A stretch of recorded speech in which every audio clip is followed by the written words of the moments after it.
Are you pleased with how the Equiband's been received?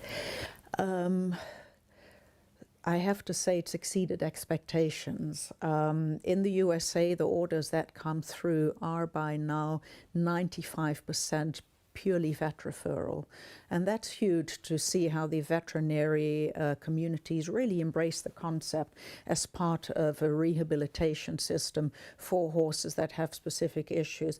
It's ordered regularly for clients whose horses have been diagnosed with kissing spines, in post-colic surgery, rehabilitation, and certainly in cases as well where gait irregularities have been observed, and then, as I mentioned earlier on, when the core is off, the movement is distributed through the limbs. So we've certainly seen a number of cases where, giving that core stability in movement, the gait asymmetry has essentially disappeared. So again, movement retraining from the inside out. The fact that we now have some research that's been made public on the effects of the system, I think has certainly added to its credence. There are more research projects currently underway and further in the planning, but we know from this early study that was already published that you can see an alteration, if you like, in the symmetry of movement or excursion of the back and the pelvis. And back motion and pelvic symmetry are obviously key indicators of performance or optimal performance. So to be able to achieve this through use of the system has certainly been very useful.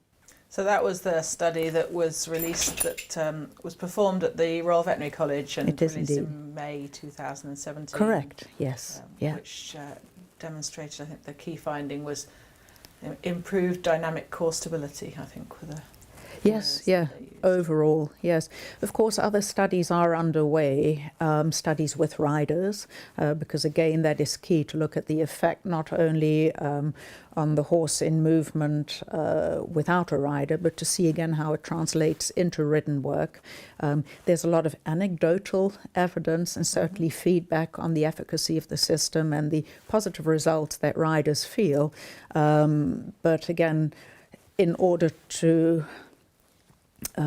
remain within the realm of it being approved and recognised, certainly under veterinary use, I would say that further studies are necessary. So it's exciting to see that students in different fields, so both the physiotherapy field here in England and in other areas of research, are embracing the system to look at different parameters or variables within the study so that we can just expand on its use and really understand better in where the use is most appropriate, and again how it can be applied in not just clinical or therapeutic settings but also as part of overall maintenance or conditioning programs. So I think definitely evidence-based practice is the way to go. It's the gold standard, and you'd hope really that it's always going to be further studies recommended, because it's always about ongoing learning. Absolutely. And progressing and developing and improving. So, certainly, yeah.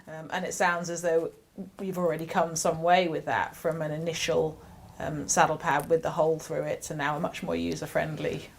Exactly, yes. And so this has been, a 7-year journey so far, and I hope a journey for many more years to come. Well, that's great that so many vets are recommending it.